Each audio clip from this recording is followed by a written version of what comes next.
चुनाव उड़ीसा में चल रहे हैं और जिस तरीके से उड़ीसा को नवीन पटनायक ने पांड्यन ने 24 साल से बीजेपी के साथ मिलकर उड़ीसा को बर्बाद किया, आज उड़ीसा की जनता इस बात को भली भांति जानती है। सभी प्रेस के साथियों का स्वागत है और सबका धन्यवाद है। देखिए, बालासोर में मैं कल से आया हूँ, तो जहाँ भी जनता से बात हो रही है, जनता अपने आप को ठगा हुआ महसूस फील कर रही है और जनता ये कह रही है कि बालासोर के लोगों के साथ बीजेपी और बीजेडी दोनों ने धोखा किया है। जिस तरीके से श्रीकांत जेना जी जब यहाँ मंत्री थे कांग्रेस की सरकार में, यहाँ बालासोर के लोगों के लिए बहुत काम हुए, डेवलपमेंट के काम हुए, यहाँ इंडस्ट्रीज़ बनाई गई, यहाँ हॉस्पिटल बनाए गए, यहाँ एम्स लाया गया, यहाँ सड़कें, बड़ी बड़ी सड़कें बनी, स्कूल्स बने, डेवलपमेंट के काम हुए। मगर इन्होंने आते ही इनकी सरकार ने यहाँ का एम्स छीन लिया, यहाँ की इंडस्ट्रीज़ बंद की, यहाँ की डेवलपमेंट रोक दी गई और यहाँ के एमपी जो हैं, जो मंत्री बने, लेकिन वो ढूंढने से भी लोगों को मिल नहीं रहे, उन्होंने कोई काम नहीं किया। कोविड के समय में वो भाग गए यहाँ से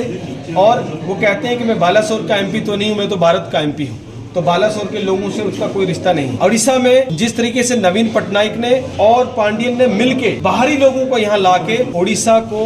रिसोर्सेज को लूटा है। उड़ीसा रिसोर्सेज में देश में नंबर 1 है, बिजली पैदा करने में नंबर 1 है, मगर जम के उड़ीसा को लूटा, बड़े बड़े घोटाले किए, चाहे कोविड का स्कैम हो, चिट फंड स्कैम हो, माइंस का बहुत बड़ा देश का घोटाला हो, उसके अलावा लैंड स्कैम हो और अन्य जो स्कैम है, चाहे पावर इंफ्रास्ट्रक्चर में हो, पानी के प्रोजेक्ट्स में हो, बहुत बड़े बड़े घोटाले हुए। आपने बाहर के साथियों को जो है वो तमिलनाडु और अलग अलग जगह से लाके बाहर के अमीर लोगों को यहाँ का पैसा रिसोर्सेज दिया है बीजेपी के साथ मिलके। और बीजेपी ने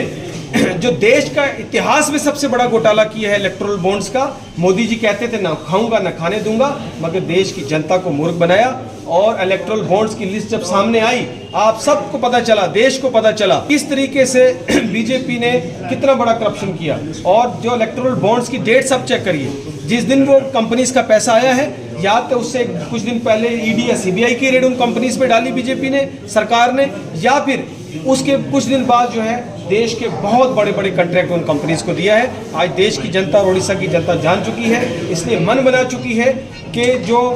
कांग्रेस की गारंटीज है उनका साथ देना है। जो न्याय पत्र राहुल जी ने और खड़गे साहब ने इस देश को सामने रखा है, युवाओं, महिलाओं, मजदूरों के लिए, किसानों के लिए, और फिर उड़ीसा की अगर सरकार कांग्रेस की आती है, जो यहाँ की लोगों के लिए जो गारंटीज दी हैं, वो गारंटीज देके लोग मन बना चुके हैं कि कांग्रेस को वोट करना है। और जिस तरीके से हमने तेलंगाना, कर्नाटक, हिमाचल में हमने गारंटीज पूरी की हैं, उसी तरीके से हम जो है उड़ीसा में भी वो गारंटीज पूरी करने जा रहे हैं सरकार आने के बाद। और 29 तारीख को ऑनरेबल कांग्रेस प्रेसिडेंट श्री मल्लिकार्जुन खड़गे साहब बालासोर में आ रहे हैं लोगों से बातचीत करने। जो कांग्रेस की मंशूर है, कांग्रेस की गारंटीज है, वो लोगों के साथ साझा कर रहे हैं। और 30 तारीख को भद्रक में श्री राहुल गांधी जी जो है वो भी वहाँ पे आएंगे। मुझे उम्मीद है कि यहाँ की जनता श्रीकांत जेना जी को और हमारे यहाँ के जितने विधायक